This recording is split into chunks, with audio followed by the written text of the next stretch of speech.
राधे राधे, हरे कृष्णा। कैसे हो आप सभी लोग? आशा करती हूँ आप सभी परम मंगल में होगे, स्वस्थ होगे, अच्छे होगे। तो आज की जो वीडियो है वो मैंने इंस्टाग्राम से लिया है, अर्थात इंस्टाग्राम पे मेरे पास किसी ने मैसेज भेजा और इस वीडियो को बनाने के लिए बोला। तो मेरे को लगा कि हजारों लोगों के मन में ये संशय होगा, क्या ऐसा कर सकते हैं, नहीं कर सकते, शास्त्रों में इसके बारे में क्या बोला गया है। तो मैंने कहा चलो कंप्लीटली वीडियो ही बनाई जाए। पहले क्वेश्चन जान लेते हैं कि क्वेश्चन क्या पूछा गया। क्वेश्चन पूछा गया कि करवा चौथ का व्रत, जो करवा चौथ आने वाली है, करवा चौथ का व्रत क्या आदमी भी रख सकते हैं, अर्थात लड़के भी रख सकते हैं? जो मैरिड लड़के हैं, अर्थात जिनकी शादी हो चुकी है, क्या वो लोग भी करवा चौथ का व्रत रख सकते हैं अपनी धर्मपत्नी के लिए?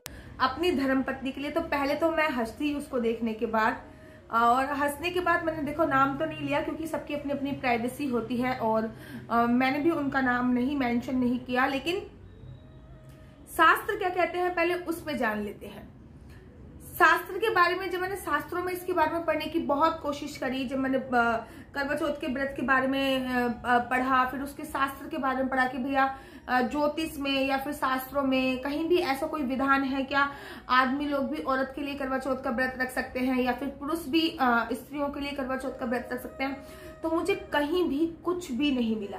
हाँ, करवा चौथ के व्रत की महिमा अपार बताई गई है। स्त्रियों के लिए करवा चौथ का व्रत जो बताया गया है वो बहुत सर्वोत्तम बताया गया है, लेकिन कहीं भी मैंने ये नहीं पढ़ा कि पुरुषों को भी महिलाओं के लिए करवा चौथ का व्रत रखना चाहिए, ऐसा मैंने किसी भी शास्त्र में नहीं पढ़ा।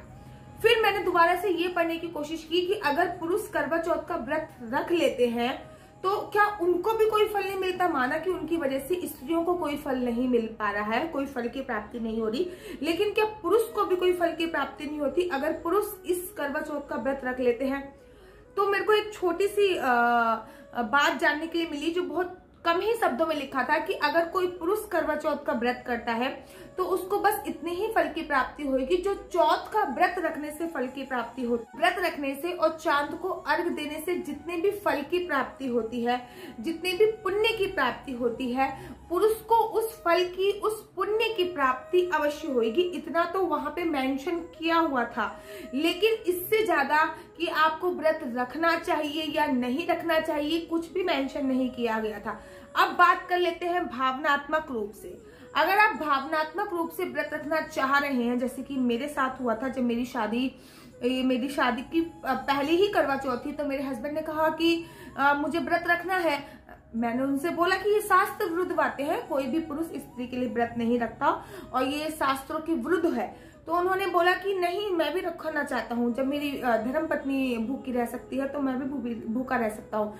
मैंने उनसे बोला कि ये किसी भी शास्त्र में ये नहीं लिखा गया कि पुरुष भी स्त्री के लिए व्रत रख सकते हैं। तो उन्होंने कहा रख सकते हैं या नहीं रख सकते, शास्त्रों में दिया है या नहीं दिया, मुझे उससे कोई मतलब नहीं है।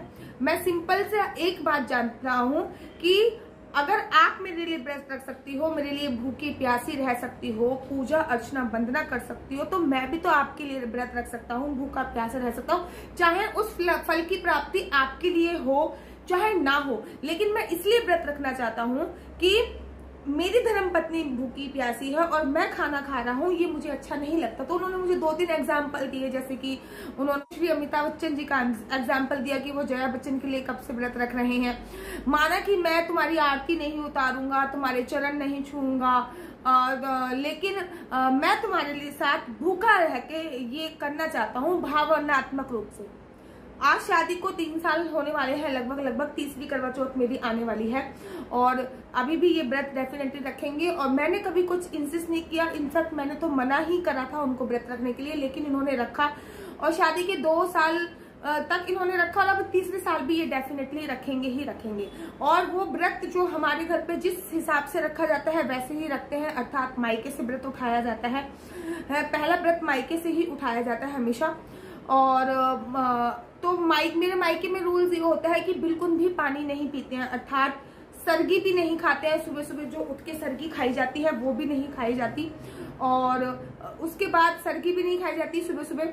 और उसके तत्पश्चात जो कथा पढ़ने के बाद चाय पी लेते हैं, या फिर फ्रूट्स खा लेते हैं, या फिर पानी पी लेते हैं, कोई कोई लोग दूध भी पी लेते हैं, वो भी नहीं किया जाता। कंप्लीटली निराहार व्रत रखा जाता है, कंप्लीटली निर्जला व्रत रखा जाता है। जब मैंने फर्स्ट करवा चौथ का व्रत रखा था तब मेरी माता जी ने मुझसे ये बोला था कि भैया प्रेगनेंसी में प्रॉब्लम हो जाएगी, तुम पानी पी लेना।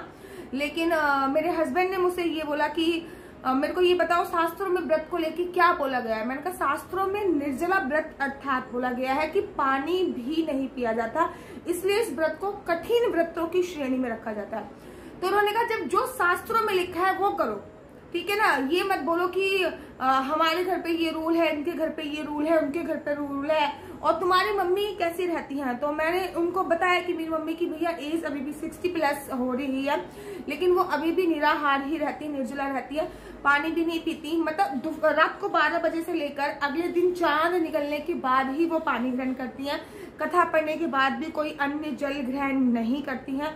तो मेरे हस्बैंड भी मेरे साथ ऐसे ही व्रत रखते हैं। तो अगर आप भावनात्मक रूप से अपने रिश्ते को मजबूत करना चाहते हो, अगर आप चाहते हो कि आपके पति पत्नी के रिश्ते के बीच में प्यार बढ़े, अंडरस्टैंडिंग बढ़े, तो आप भावनात्मक रूप से अपनी पत्नी के लिए व्रत रख सकते हो, लेकिन शास्त्रों में इसका कोई भी निधान नहीं दिया गया। तो चलिए मैं वीडियो को यहीं पे विश्राम करती हूँ और आपको भी आपके क्वेश्चंस का आंसर मिल गया होगा। आशा करती हूँ कि आपको मेरी वीडियो अच्छी लगती होगी। अगर आपको मेरी वीडियो अच्छी लगती है तो आप अपना यूट्यूब चैनल हरिबोल को लाइक से सब्सक्राइब करना बिल्कुल भी मत भूलिए। तब तक के लिए मुझे दीजिए इजाजत। राधे राधे, हरे कृष्णा।